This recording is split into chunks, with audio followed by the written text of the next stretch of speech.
नमस्कार। कहानियों के इस सफ़र में आप सबका बहुत स्वागत है। आज हम सुनेंगे सूर्य बालाजी की कहानी प्यार के रिन्यू लाइसेंस। कहानी शुरू करने से पहले मेरा आप सबसे विनम्र निवेदन है, यदि मेरे द्वारा सुनाई गई कहानियाँ आप सबको पसंद आती हों तो कृपया मेरे चैनल को सब्सक्राइब करें और अपने मित्रों में भी शेयर करें। तो चलिए सुनते हैं कहानी। हिंदुस्तान की तंगहाली, हिंदुस्तान की बेरोजगारी, अशिक्षा, दारिद्र्य और तबाहियों के किस्से सुनते सुनते जिनके कान पक गए हैं, उन पर तरस खाकर हम आज हिंदुस्तान की चंद खुशहाल जिंदगियों की एक कथा सुनाते हैं। तर्ज भारत की एक सन्नारी की हम कथा सुनाते हैं फिल्म रामराज्य कि कम से कम इस देश की लगातार गिरती सेहत और बिगड़ते हालातों पर मरसियाँ पड़ने वालों को प्रेजेंट सरप्राइज कर एक तोहफा प्रदान कर सकें। तो पेश है विकास के पथ पर अग्रसर भारत, दैट इज इंडिया की एक खुशहाल तस्वीर बनाम हकीकत। किस्सा बयान होता है शहर के एक 5 स्टार गगनचुंबी इमारत के एक 4 स्टारों वाले फ्लैट का। 5 स्टार का मतलब तो आप समझ ही गए होंगे। इसका मतलब होता है वे फ्लैट या वह फ्लैट जिसमें 5 सितारा होटलों वाली ऐश आराम की सभी सुविधाएं उपलब्ध हों। जैसे फ्लैट के बाहर किसी देसी विदेशी मॉडल की luxury car, driver, watchman, lift और माली हो, और फ्लैट के अंदर ड्राइंग, किचन और 3 बेडरूम सहित मार्बल फ्लोरिंग और ग्रेनाइट फिनिश के साथ बाथरूम, स्टडी और अपने अपने टाइम से ड्यूटी बजाते नौकर, कुक और आया। ऐसे फ्लैटों का पहला कमरा यानी लिविंग रूम क्रिस्टल, वुड और ब्रॉस की एक से एक नायाब कलाकृतियों, एंटीक कलेक्शनों से भरा रहता है। दूसरा कमरा यानी मालकिन का बेडरूम ढेरम ढेर imported cosmetics, shampoo, hair dryer और अनगिनत परफ्यूमों का संग्रहालय। और तीसरा यानी बच्चों का कमरा हजारों तरह के ब्लॉग्स, यंत्र चालित ट्रेनों, हवाई जहाज़ों, टैंकों तथा तरह तरह की बारबीज और उनके जूते, चप्पलों, पोशाकों से इस कदर ठूसा रहता है कि खुद बच्चों के खेलने भर की जगह भी उसमें नहीं बची होती। और 4 स्टार का मतलब इस अलादीनी फ्लैट में रहने वाले 4 बाशिंदों से है। आइए मिला दूं उनसे। स्टार नंबर 1 रोहित बंसल, उम्र 37 वर्ष, 3 महीने, कद 5 फुट 11 इंच, विदेशों से सॉफ्टवेयर और बिजनेस मैनेजमेंट की डिग्रियों से लैस, हिंदुस्तान की एक बड़ी एडवर्टाइजिंग फर्म में उच्च अधिकारी के पद पर कार्यरत। स्टार नंबर 2 सलाका बंसल, लंबी, छरहरी, फैशन डिजाइनिंग की गोल्ड मेडलिस्ट, चाइनीज, इटालियन और मैक्सिकन कुकरी की विशेषज्ञ तथा शहर में होने वाले हर बॉन्साई प्रदर्शनी के आयोजन में बढ़ चढ़कर हिस्सा लेने वाली। शलाका बंसल खुद शर्टें, पतलूनें बनाने वाली कई एक्सपोर्ट फर्मों के साथ जुड़ी थीं, किंतु चूंकि कालांतर में उन्हें शक होने लगा कि ये कंपनियां उनकी प्रतिभा का दोहन कर उन्हें एक्सप्लॉइट कर रही हैं तथा उनके सहकर्मी भी उन्हें सहयोग कम इस्तेमाल ज़्यादा कर रहे हैं। अलावा इसके वे थक भी बहुत ज़्यादा चुकी थीं। अतः बगैर ज़रा भी विलंब किए अपने निर्णय पर अमल करते हुए उन्होंने नौकरी छोड़ दी और तब से लेडी ऑफ द हाउस अर्थात गृहस्वामिनी के पद पर शोभा और शान बढ़ा रही हैं। स्टार नंबर 3 ईशा बंसल, उम्र 7 वर्ष 5 महीने, शहर के सबसे लब्ध प्रतिष्ठ पब्लिक स्कूल में 2nd स्टैंडर्ड की छात्रा, शौक वीडियो गेम्स खेलना और टीवी आईपैड पर कार्टून चैनल वॉच करना। स्टार नंबर 4 रोहन बंसल, उम्र 2 वर्ष 11 महीने, वजन काफ़ी, शौक जहाँ तहाँ रखी कांच और क्रिस्टल के पीसेस को गिराना पड़ाना और सलाका बंसल तथा कानन नामक आया की लाख कोशिशों के बावजूद पलंग से लेकर कारपेट तक कहीं भी बगैर किसी पूर्व सूचना के गीला कर देना। इन दिनों समस्या विशेष रूप से गंभीर इसलिए हो गई है क्योंकि हमेशा हगिज पहनाए रखने की वजह से जहां एक तरफ आया और सलाका पूरी तरह निश्चिंत हो चुकी हैं, रोहन की कोमल त्वचा पर रैसेज और खुजली उभर आई और डॉक्टर ने हगीज का प्रयोग पूरी तरह वर्जित कर दिया। एक समस्या यह भी है कि आदत तो देर सवेर डालनी ही है, सारी उम्र में तो हगीज पहनाए नहीं रख सकते। भूमिका थोड़ी लंबी हो गई, इसलिए कहानी थोड़ी छोटी करनी होगी। करना कुछ खास है भी नहीं। खुशहाली के सारे कारण और उपकरण तो शुरुआत में ही एक साथ बयान कर दिए गए हैं। अब इन चारों स्टारों का करना क्या है? अर्थात कुछ नहीं, सिर्फ खुशहाल रहना है। लेकिन अब चूंकि हमको आपको भी उनकी खुशहाली का साक्ष्य बनाना है, इसलिए आप सुबह से एक पूरा दिन उनके साथ बिता ही डालिए, यानी spend the day with them. मेहरबानी करके इस धुआंधार अंग्रेजी का बुरा मत मानिएगा, न इस पर टीका टिप्पणी करिएगा, क्योंकि इसके बिना हिंदुस्तान की कोई चीज़, कोई गतिविधि, परंपरा और संस्कृति यानी कि कल्चर तक की शिनाख्त नहीं हो सकती। एक खुशहाल हिंदुस्तान खड़ा हो ही नहीं पाता इस अंग्रेजी के बगैर, और झूठ हमें बोलना नहीं। लीजिए, बातों बातों में हम आप चूक गए। सुबह की पहली घंटी तो दूध वाला बजा चुका और सलाका बंसल चौंक कर बेड पर बैठ भी गई, क्योंकि दूध वाले की उंगलियां कॉल बेल पर पूरे 15 सेकंड तक किसी अदृश्य फेविकोल के साथ चिपकी रह जाती हैं। सलाका बंसल कानों पर हाथ धरे बैठ रह जाती हैं। लेकिन हाँ, अंत की कानून बनाम कानन अर्थात कमबख्त की नींद फिर भी नहीं उचटती। और दूसरी बार तो कॉल बेल दबाए दबाए दूध वाला जैसे कानों के बीच एक आरी सी चला देता है। उफ, ये कानन की बच्ची और यह इडियट दूध वाला। लेकिन बदला नहीं जा सकता। कारण नंबर 1, हर बिल्डिंग का एक ही दूध वाला नियत होता है। नंबर 2, सारे दूध वाले इसी तरह चीख मारकर दो दो बार देर तक कॉल बेल दबाए रखते हैं, जिससे घर वालों को पता चल जाए कि यह धोबी, जमादार, पेपर वाले, अंडे वाले या ड्राइवर या गाड़ी साफ करने वाले छोकरे की घंटी नहीं, दूध वाले की घंटी है। बदली कानन भी नहीं जा सकती है। सलाखों को मेम साहब की जगह यस मैडम कहती है, और बिस्कुट, केक, चॉकलेट की चोरी भी 1-2 दिन छोड़कर करती है। लेकिन कॉल बेल तो बदली जा सकती है ना? सलाका बंसल कानों पर हाथ धरे धरे सोचती हैं। आज रोहित से बात करनी है। उसके कमरे वाला कॉल बेल का कनेक्शन थोड़ा और धीमा और मधुर और सॉफ्ट सा हो सके तो बेहतर। यूँ भी हर रोज सुबह सुबह एक ही टाइम पर एक ही मोनोटोनस आवाज बोर कर देती है, उबाऊ और एक रस। अच्छा, ऐसा नहीं हो सकता कि उसके बेडरूम में कॉल बेल की आवाज़ हर रोज़ थोड़ी थोड़ी अदल बदल कर आए? ज़रूर ईजाद हो सकती है ऐसी कॉल बेल। हिंदुस्तान में नहीं तो अमेरिका, जापान या जर्मनी में। हो सकता है वहाँ के बाज़ारों में आने ही वाली हो। इस ख्याल मात्र से सलाका को थोड़ा हल्कापन और राहत महसूस हुई। उसने आहिस्ते से रोहन की कॉर्ड की तरफ हाथ बढ़ाया। अंदाजा फिर गीला किया है। कानन बिल्कुल ट्रेन नहीं कर पा रही रोहन को। डांटने पर कहती है कि चूंकि वह अभी नई है, इसीलिए निकर उतारने को हाथ बढ़ाते ही बाबा चीख मारकर भागता है।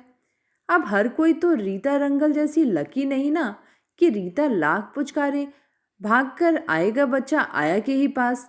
खाना पीना सोना जिदियाना सब कुछ आया की गोद में।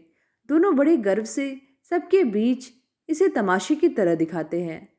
रीता से ही कहेगी एक ट्रेंड आया के लिए, लेकिन कानन को भनक न लगने पाए, नहीं तो जाने कैसे सूंघ लेती है। और फिर तो गो स्लो, बोनस और स्ट्राइक तक की एक सारी कारगुजारियां आजमाती है, जो इनके शौहरों ने अपनी अपनी कंपनियों कारखानों में आजमाई होती है। मजाल है जो कोई दूसरी आया बिल्डिंग के आसपास भटक जाए। किसी दूर दराज इलाके से बहला फुसलाकर बुलाई भी जाती है तो कांड में ऐसी ऐसी चेतावनियां और धमकी दी जाएंगी कि दोबारा इस फाटक की तरफ रुख करने की कोई हिम्मत न करे। इसलिए फिलहाल कानन। Yes ma'am.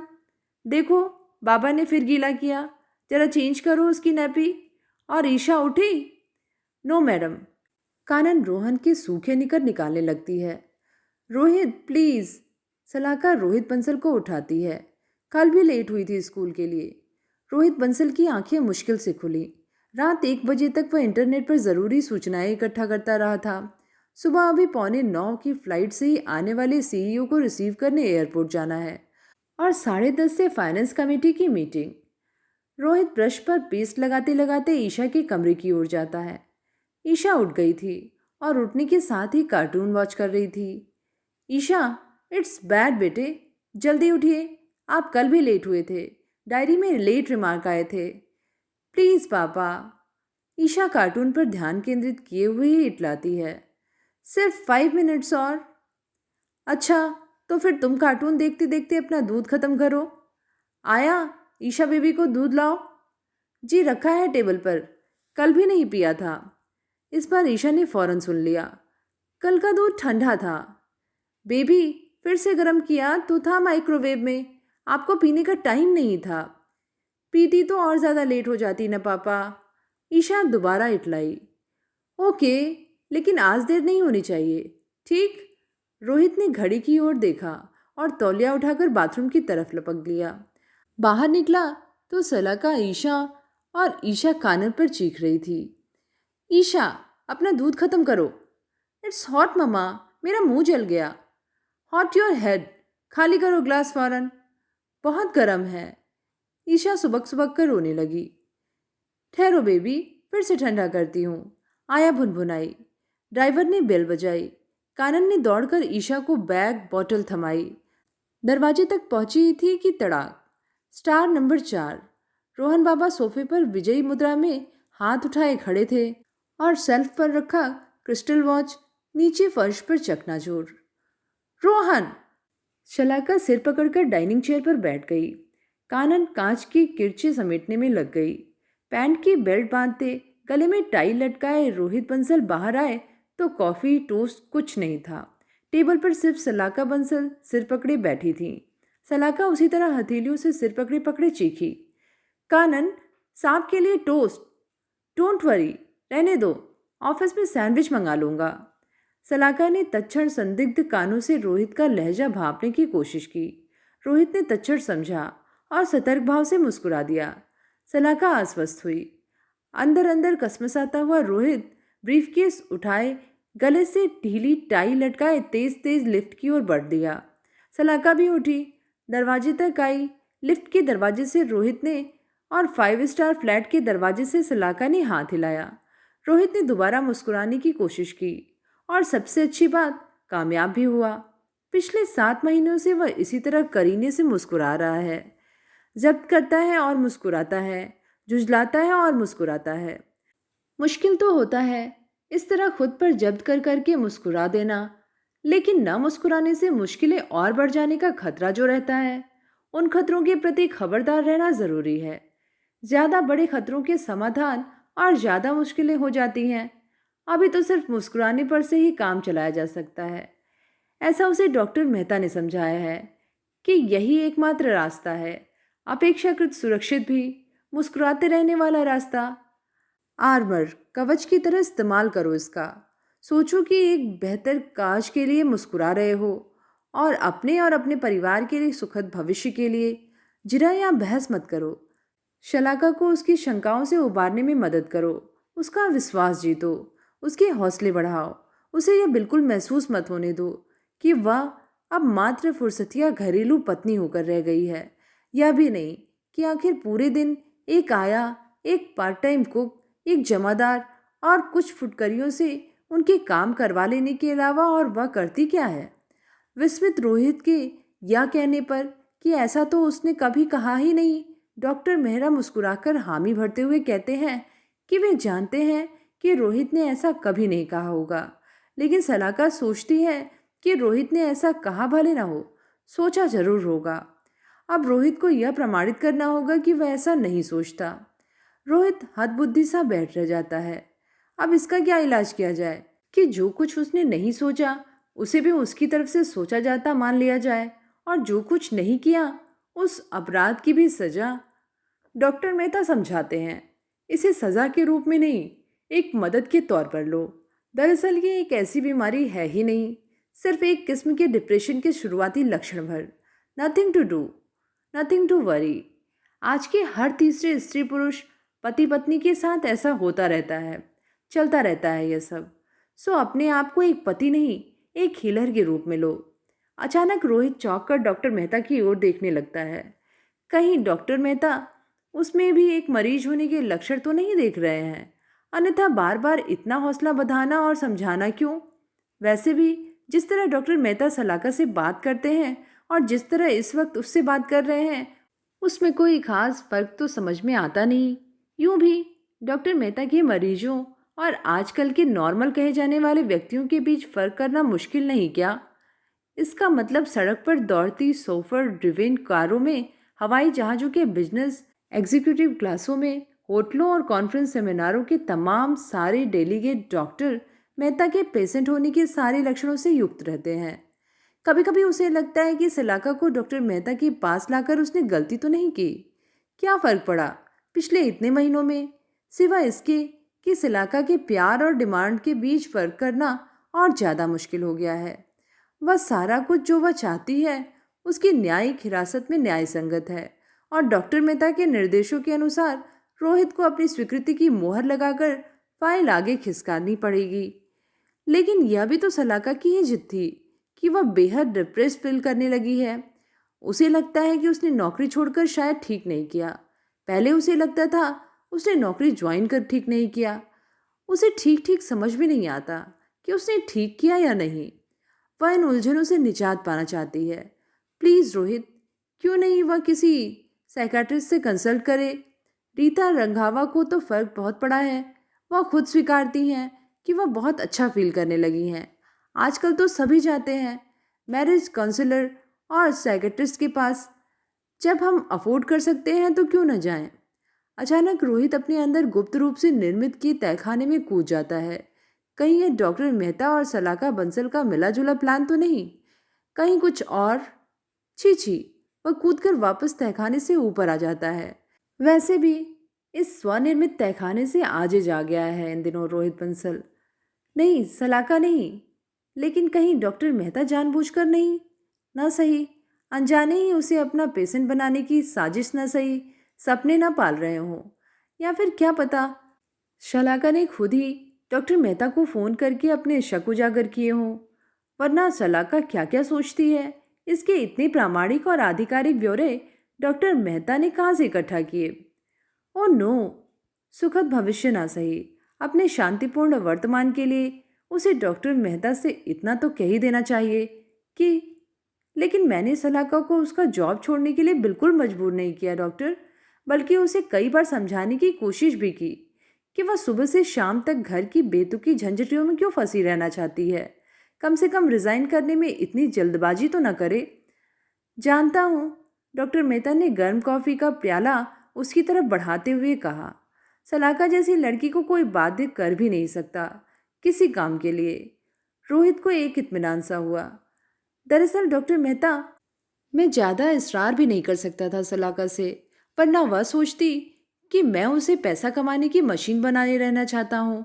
मुझे उसकी थकान लस्ती पस्ती की कोई फिक्र ही नहीं। यह भी जानता हूँ। डॉक्टर मेहता दोबारा संजीदगी से मुस्कुरा दिए, फिर सिगरेट की ढेर सारी राख एस्ट्रे में झाड़ते हुए बोले, शायद उसकी सुख शांति की परिभाषाएं बदलती रहती हैं, या फिर शायद वह इस किस्म की सुख और शांति से कुछ अलग, कुछ ज़्यादा पाना चाहती है। लेकिन क्या? रोहित बेसब्र हुआ। शायद वह खुद भी नहीं जानती। डॉक्टर मेहता ने कहने के बाद इत्मीनान से एक आसान सा निष्कर्ष प्रस्तुत किया। ज़्यादा पढ़ी लिखी और महत्वाकांक्षी लड़कियों के लिए अक्सर ऐसी समस्या हो जाती है, खासकर सुविधा संपन्न वर्गों में। लड़कियों की या उनके पतियों की? इस बार रोहित निर्द्वंद हंसा। शाबाश, that's like a good husband, that's like a good doctor, Rohit ने मन मन कहा और हाथ मिलाकर उठ दिया। कार तक आते आते उसे याद आया कि एक आध बार उसने डॉक्टर से पूछा था कि क्यों न वह सलाका को फिर से किसी जॉब के लिए तैयार करने की कोशिश करे। पार्ट टाइम ही सही, पैसा भी, घर भी, जॉब भी। लेकिन डॉक्टर मेहता ने छूटते ही कहा था, नहीं, अच्छा हो पहले मैं उससे बात करके समझ लूँ। इसके लिए एक आध सेटिंग। अच्छा, अंदाजतन कितना समय लग सकता है डिप्रेशन से उबरने में? कुछ कहा नहीं जा सकता। सब कुछ मरीज के अपने व्हील पावर और उसके साथ के व्यवहार पर। वैसे तुमसे कहा है, परेशानी वाली कोई बात नहीं, बस जरा सी केयर, स्नायु तंत्र ढीली रहने की गोलियां और आराम, बीच बीच में साइकियाट्रिस्ट के साथ एक आध सिटिंग भी। वैसे अब थोड़ा बहुत साइकियाट्रिस्ट तो वह खुद भी हो चला है, डॉक्टर और पेशेंट की सोबत के रहते रहते। इसलिए शाम लौटकर रोहित धक्के के साथ गाड़ी पार्क करता है, लिफ्ट में टाई की नॉट ढीली करता है, थकान का इजहार, पांचों उंगलियों से सिर के बाल छितराता है और ब्रीफकेस लिए ऐसे घुसता है जैसे घर में नहीं, समर क्षेत्र में प्रवेश कर रहा हो। हाय डार्लिंग, नहीं, डॉल, और दरवाजे पर छोड़ी गई सुबह वाली नकली मुस्कान वापस अपने चेहरे पर चिपका लेता है। थकी लग रही हो? रोहन ने ज्यादा तंग किया? पार्ट टाइम छोकरे ने फिर से एडवांस तो नहीं मांगा? ईशा पहुंच गई थी आज टाइम से? होमवर्क पूरा किया कि नहीं उसने? ईशा कहते हुए ईशा के कमरे में गया तो वह अधूरा होमवर्क बीचों बीच छोड़कर तन्मय भाव से कार्टून चैनल देख रही थी। प्लीज पापा। रोहित इस जुमले का भी आदतन अभ्यस्त हो चुका है। लौटा तो शलाका कानन से झुंझलाई आवाज में कह रही थी, तुझसे कितनी बार कहा है कि रोहन को 7 बजे तक उठा दिया कर, वरना वह रात में जल्दी सोता नहीं और भूखा होने की वजह से चिड़चिड़ाया रहता है। Yes madam. बस ये शब्द सलाके के कानों में राहत की बूंद सी टपकाते हैं। देखने में थोड़ी सी बेढंगी जरूर है कानन, लेकिन मातहती पूरे अंदाज से बजाती है। शलाका खुश हो जाती है। रोहित, मैं बर्गर बनाती हूँ तुम्हारे लिए। कानन, जरा आलू उबालने के लिए रख दे, फिर प्याज काट दे और हरे धनिए की चटनी और पुदीने की चटनी पीस कर टमाटर की फांके कर। डार्लिंग, इससे अच्छा हम बर्गर डिलाइट से ना मंगवा लें। कानन को रोहन को भी संभालने दो। शलाका संतुष्ट होती है। रोहित अंदर बाहर से दोहरा मजा ले रहा है। कितना अच्छा हुआ जो तुमने जॉब छोड़ दिया, वरना इस वक्त जब मैं थका मादा ऑफिस से लौटता था तो तुम अपनी वर्कशॉप में कमीजों की कॉलरें कतरवाती रहती थी। कामयाब अभिनय। सलाका हंसी। रोहित कूढ़ा, लेकिन नुस्खे चालू रखे। मैं तो कब से चाहता था कि तुम यह सुबह से देर शाम तक की मगजमारी छोड़ो। इन कमीजों बनियानों से कहीं ज्यादा मुझे और बच्चों की तुम्हारी जरूरत है। और या तो किसी न किसी हवाले से वह हर रोज दोहरा दिया करता है कि शलाका जैसी काबिल, क्वालिफाई और अपार संभावनाओं वाली लड़की ने 5 अंकों वाले एक्सपोर्ट कंपनी की नौकरी पर रेजिग्नेशन मारकर आधुनिकाओं के सामने एक मिसाल कायम की है। हालांकि वह यह सब पूरी तैयारी और रिहर्सल के बाद कहता है, फिर भी जब कभी शलाका गहरी नजरों से उसे थाहती सी लगती है तो वह गड़बड़ा जाता है। एक शंका से उपजती है कि कहीं शलाका समझ तो नहीं गई है कि रोहित यह सब हकीकत में सोचता नहीं, सिर्फ कहता है। सोचता तो वह उसे अव्वल नंबर की नखरैल, मगरूर और चालाक है। नहीं, हरगिज नहीं और कभी नहीं। रोहित धड़क कर, पूरा दम लगाकर खुद से इसका प्रतिवाद भी करता है। ऐसा भला वह कभी सपने में भी सोच सकता है? जहां तक मगरूर और चालाक होने की बात है तो वह भला कौन नहीं होता? शलाका या रोहित? इसके अपवाद कैसे हो सकते हैं, बावजूद इसके कि वे दोनों एक दूसरे को दिलो जान से प्यार करते हैं। आज से नहीं, 10 साल पहले से, एकदम शुरुआती दिनों से। तब से ही जब ऑफिस से जरा भी देर हुई नहीं कि शलाका बेसब्र सवालों के पहाड़ से खड़े कर दिया करती थी घर लौटने पर।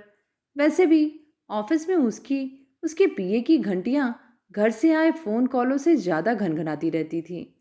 कहाँ गए हैं रोहित सर? कब तक वापस आने को कह गए हैं? कितने बजे की मीटिंग है? अब तक तो खत्म हो जानी चाहिए थी। कहीं और तो नहीं जाना था उधर से? जलने वाले आखिर कहाँ तक बर्दाश्त करते?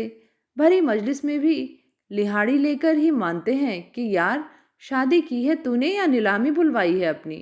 तू पति है या गड़ा हुआ खजाना जिस पर तेरी बीवी सांप की तरह गंडली मारकर बैठी हुई है? बकवास, सरासर बकवास। फिदा हैं वे दोनों दिलो जान से एक दूसरे पर। ये दुनिया वाले क्या जाने कि यद्यपि अपने ऑफिस के पुरुष सहकर्मियों की टुच्ची हरकतों को देख देख कर सलाहकार रोहित को लेकर भी उल्टी सीधी आशंकाएं पाल लेती और अपनी हठधर्मिता पर अड़ी सी रहती, लेकिन जब रोहित की चीख चीख कर कस्में खाते देखती तो बड़े लाड से आई लव यू डार्लिंग कहना भी नहीं छोड़ती। एक नहीं, हजारों बार अपनी शंकाओं और रोहित के समाधान के बाद उसका कहा आई लव यू भला झूठ हो सकता है? अब प्यार और कैसे किया जाता है? इसी तरह कहकर ही तो। शलाका तो चाहती है कि वे दोनों और उनके दोनों बच्चे हमेशा एक ऐसे क्लोज बॉन्ड में बंधे रहें जहां किसी दूसरे के आने समाने की गुंजाइश ही न हो। रोहित के माँ बाप भाई बहनों तक की नहीं। रोहित कितना भी उनिंदा थका हो, शलाका चाहती है कि वह बच्चों को भरपूर टाइम दे। ईशा को स्टोरी बुक से कहानियां पढ़कर सुनाए, रोहन को अपने पेट पर लिटाकर लोरियां गाए। शलाका यह भी मानती है कि अगर रोहित दिलचस्पी ले तो शायद ईशा वापस पढ़ाई में रुचि लेने लगे और कार्टून देखना भी कम कर दे। उन चारों के आपसी संबंध प्रगाढ़ होने बहुत ज़रूरी हैं, वरना बच्चे माँ बाप को डिसोन कर देते हैं इन दिनों। यह सलाखा की धारणा और आशंका दोनों है। शायद इसीलिए हमेशा अपनी पार्टियों में जाने से पहले शलाका ईशा और रोहन को तमाम तमाम दुलराती समझाती है कि मम्मी की भी तो ज़रूरतें हैं, उसे भी अपने फ्रेंड्स के पास जाना है, पार्टियाँ एंजॉय करनी है। अच्छे बच्चे इस बात को समझते हैं और हंसते हंसते बाय करते हैं, और उनके चले जाने के बाद झगड़ा भी नहीं करते, ना उदास होते हैं। बच्चे शलाका की बात मानते भी हैं, हंसते हंसते बाय करते हैं, आया के कहने पर खाना भी खा लेते हैं, लेकिन उदास होने के लिए शायद वे अपने आप को रोक नहीं पाते। रोहित को झुंझलाहट और हैरानी होती है, उसके माँ बाप ने ऐसी समझदारी की बातें उसे क्यों नहीं कभी बताई, समझाई। शायद इसलिए माँ पिताजी के झगड़ों के दौरान रोहित या उसके छोटे भाई बहन कभी इस तरह सुबक सुबक कर रोए नहीं होंगे जैसे ईशा रोती है। जाने वह इतनी समझदार कैसे हो गई। शायद उन दिनों के आपसी मतभेदों की चट्टानी अभेद दीवार तिड़काने के बीच जब सलाका अपनी बात को वजनदार बनाने के लिए ज़्यादा आक्रामक शब्दों का प्रयोग करती है, तो उनमें आए तलाक और सेपरेशन जैसे शब्दों के मतलब ईशा अब समझने लगी है। नादान रोहित ही था। वह समझता था पति पत्नी के बीच प्यार का मतलब है ढेर ढेर सारा हल्कापन, भरपूर निश्चिंतता और मौज मस्ती भरा विश्वास। प्यार को लेकर किसी प्रकार की सतर्कता बरतने जैसी बात कभी उसके जहन में आई ही नहीं। ना शक सुबह जैसी बेशक लड़ पड़ने या झगड़ पड़ने की पूरी छूट कभी भी ली दी जा सकती है। या तो उसने शलाका के साथ रहते हुए ही जाना कि प्यार कोई इतनी आसान भी चीज़ नहीं है, और साथ साथ चलने का मतलब थक कर लस्त-पस्त होना भी होता है। या भी कि आपसी प्यार का प्रमाण पत्र ड्राइविंग लाइसेंस की तरह हमेशा अपनी जेब में तैयार रखना पड़ता है, जिससे कभी भी शलाका द्वारा किसी बात पर शक होते ही निकाल कर दिखा दिया और प्यार की गाड़ी आगे बढ़ा दी। सच्चे प्यार को मेंटेन करते रहना कोई मजाक नहीं, एक चुनौती है, वरना सावधानी हटी और दुर्घटना घटी। अब जैसे यही कि उस दिन होटल होराइजन में होने वाली बजट मीटिंग के लिए जाने से ठीक पहले उसे याद आए कि परचेज की फाइल तो वह सुबह डाइनिंग टेबल पर ही भूल आया। कोई बात नहीं, मीटिंग में जाते वक्त ड्राइवर से गाड़ी जरा घुमवाकर घर से होता चल सकता है। तब घर में रोहन को तो सोना ही था उस वक्त, और उस वाली आया का नाम क्या था उसका, शेवंती को तो जगना ही था। सांप के बेल मारने पर और मांगने पर शायद नींबू पानी का एक गिलास भी देना ही देना। लेकिन यह भी कैसा संयोग था। आश्चर्य कि सलाका भी ठीक उसी समय अपनी कोई भूली हुई फाइल लेने इस तरह आ पहुंचती है कि उसे देखकर साफ साफ लगता है कि वह कोई फाइल नहीं बल्कि सुराग लेने पहुंची हो। अब ड्राइविंग लाइसेंस अगर असली है तो खुर्राट से खुर्राट पुलिस वाला भी उसे नकली नहीं साबित कर सकता, लेकिन प्यार वाले असली लाइसेंस को भी कभी कभी जाली साबित किया जा सकता है, और रिन्यू कराने की मियाद के बारे में कुछ भी कह सकना मुश्किल। लेकिन मुश्किलों पर काबू पाने का नाम ही तो सच्चा प्यार है। ऐसा रोहित बंसल को डॉक्टर मेहता ने समझाया है, और उसने अपने अनुभव से भी जाना है कि मुश्किलों पर काबू मुस्कुराकर ही पाया जा सकता है। बेशक इस प्रक्रिया में मुस्कुराने की नई नई किस्में भी ईजाद करनी पड़ सकती हैं। अंदर के तहखानों में रहने वाले रोहित बंसल से तू तड़ाक भी हो सकती है। जब तहखाने में रहने वाले रोहित बंसल उसे धिक्कारता हुआ कह उठे कि कहीं वह छल तो नहीं रहा अपनी जीवन संगिनी को, तो वह भी हड़क कर कह सकता है कि अंधा है क्या वह, देख नहीं रहा कि घर, समाज, वर्तमान और भविष्य के बीच क्या जीने के लिए और कोई सुरक्षित रास्ता बचा है रोहित बंसल के लिए। और हंसी खुशी वह अंदाजते हुए अपने 5 सितारा फ्लैट के दरवाजे की चाबी घुमा देगा कि आज सलाका उससे क्या कहेगी।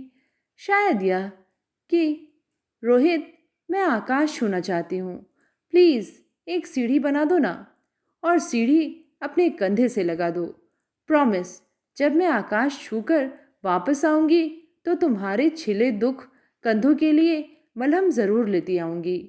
होठों को खींचकर मुस्कुराहट में तब्दील करता रोहित बंसल सच्चे प्यार की राह में कदम कदम बढ़ाता जाता है। तो ये थी कहानी प्यार के रेन्यू लाइसेंस। कहानी आप सबको कैसी लगी नीचे कमेंट में ज़रूर लिख के बताइएगा।